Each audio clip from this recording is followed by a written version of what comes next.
Ada banyak sekali orang tua di luar sana yang menginginkan hadirnya sang buah hati di keluarga kecil mereka. Namun, ada juga beberapa orang tua yang justru menyia-nyiakan kesempatan tersebut setelah kesempatan itu telah ada. Hai semuanya, kali ini aku akan menceritakan sebuah kasus penghilangan nyawa yang terjadi pada tahun 2023. Ya, baru saja terjadi di tahun kemarin. Kasus ini melibatkan sepasang suami istri yang bernama Kenichi dan Shiho Hosoya. Sebenarnya siapa sih mereka? Yuk kita masuk ke pembahasannya.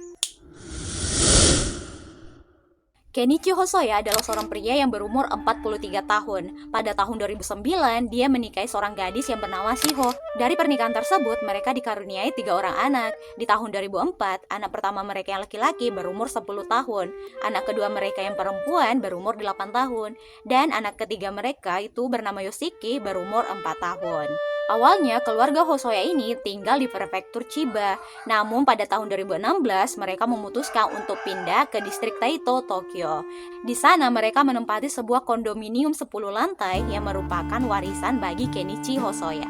Pada Januari 2019, Yoshiki ini lahir. Namun setelah 2 bulan kelahirannya, dia harus dimasukkan ke kesejahteraan anak di Jepang. Hal itu dikarenakan ibunya, Shiho Hosoya, ditangkap setelah ketahuan membakar pakaian di balkon rumah mereka.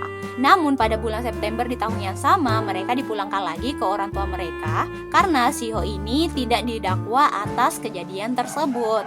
Hingga pada tahun 2022, Pusat Bimbingan Anak ini mencurigai kalau ketiga anak ini sering mendapatkan penganiayaan, penelantaran, dan juga pelecehan dari orang tua mereka. Hal itu juga dibuktikan karena Yoshiki mendapatkan banyak luka di tubuhnya. Namun sang anak tidak mau mengakui hal tersebut dan dia mengatakan kalau dia mendapatkan luka tersebut karena jatuh. Pada tahun 2018, Kenichi Hosoya mendapatkan beberapa musibah di mana dia harus kehilangan anggota keluarganya. Bayangkan saja di bulan Januari dia harus kehilangan ibunya, lalu di bulan April dia harus kehilangan saudara atau kakak perempuannya. Namun dengan meninggalnya Minako Hosoya, banyak orang yang mencurigai kalau si Kenichi Hosoya lah pelakunya. Karena sebelum meninggal, dia tuh sempat bertengkar dengan Kenichi soal pengelolaan dan pembagian harta warisan. Selain itu, Kenichi juga sering mengeluhkan kakaknya kepada orang-orang di sekitarnya. Namun setelah dilakukan autopsi, tidak ditemukan hal-hal yang mencurigakan di tubuh Minako Hosoya. Nah, si polisi ini tuh tetap menjaga sampel bagian organ dalam si Minako karena takutnya suatu saat mereka akan membutuhkan hal tersebut. Bagaimanapun juga, mereka itu tetap penasaran tentang penyebab meninggalnya Minako Hosoya karena Minako ini tidak mempunyai riwayat penyakit yang mematikan. Selain itu, dia hanya mengeluh pusing sebelum kematiannya. Selanjutnya pada bulan Juni, Kenichi harus kehilangan ayahnya yang membuatnya menjadi pewaris bisnis keluarga mereka, yaitu sebuah penginapan bergaya Jepang di Asakusa, Tokyo. Dia terangkat menjadi presiden penginapan tersebut setelah 4 hari kematian ayahnya, dan bulan Agustus, Shiho Hosoya menjadi dewan direktur di penginapan tersebut. Akhirnya mereka berdua ini menjadi orang penting di bisnis keluarga tersebut. Namun, pada tahun 2024, pasangan suami istri ini ditangkap. Sebenarnya apa yang terjadi? Yuk kita masuk ke kronologi kejadiannya. Pada bulan Maret tahun 2023, sekitar jam 9 pagi, Kenichi Hosoya menghubungi 911 untuk memberitahukan kepada mereka kalau anaknya, Yoshiki, sudah tidak bernapas. Setelah mereka sampai di rumah tersebut, mereka menemukan Yoshiki dalam keadaan tidak sadarkan diri di ruang tamu dalam keadaan bertelanjang dada. Akhirnya mereka membawa Yoshiki ke rumah sakit, namun sayangnya Yoshiki tidak bisa diselamatkan. Sebenarnya di sini tuh sudah bisa dicurigai ya teman-teman. Kenapa Kenichi menelpon 911? Kenapa bukan dia yang membawa anaknya ke rumah sakit?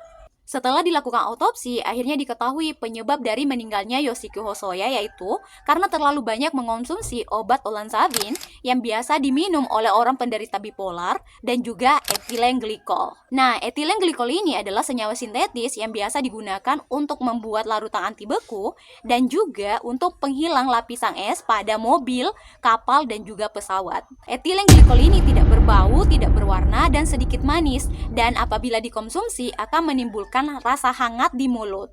Namun, apabila dikonsumsi dalam jumlah yang cukup banyak, itu akan menyebabkan kerusakan pada saraf pusat dan juga ginjal, dan yang lebih parahnya akan menyebabkan kematian. Bayangkan, anak umur 4 tahun minum etilen glikol, bagaimana pengawasan orang tuanya? Selain itu, dari hasil otopsi rambut Yoshiki diketahui kalau dia itu sudah mengonsumsi olanzapine dalam waktu yang cukup lama. Nah, siapa yang memberi anak ini minum obat orang bipolar? Ya tentu saja yang patut dicurigai adalah orang tuanya. Akhirnya pada Agustus tahun 2023, polisi melakukan penggeledahan di kediaman Yoshiki Hosoya. Dari penggeledahan tersebut, polisi menemukan kalau si Hosoya ini sering melakukan pembelian olanzapine dari luar negeri. Namun ketika ditanya, dia itu mengatakan kalau olanzapine tersebut dia konsumsi untuk dirinya sendiri. Jadinya kan polisi tidak memiliki banyak bukti untuk menangkap si Hosoya. Selain itu, pada hari itu juga, kedua anak mereka ini diambil oleh polisi untuk dirawat di pusat bimbingan anak. Jadi sejak saat itu, mereka tidak merawat anak-anak mereka. Namun polisi masih terus mencurigai kalau pasangan suami istri ini itu menjadi pelaku dari kematian Yoshiki Hosoya. Akhirnya pada tanggal 14 Februari tahun 2024, pasangan suami istri ini ditangkap. Penyebabnya adalah karena polisi menemukan riwayat pembelian etilen glikol di ponsel pasangan suami istri ini pada bulan April 2018, tepat sebelum Minako Hosoya belum meninggal. Akhirnya polisi menyelidiki kembali organ dalam tubuh Minako Hosoya ini dan mereka menemukan kalsium oksalat di ginjal Minako Hosoya. Nah, kalsium oksalat ini muncul ketika orangnya mengonsumsi etilen glikol. Yes. Akhirnya pasangan suami istri ini dijadikan tersangka atas meninggalnya Yoshiki Hosoya dan juga Minako Hosoya. Entah hukuman apa yang akan diterima oleh pasangan suami istri ini karena mungkin persidangan mereka masih berlangsung hingga saat ini.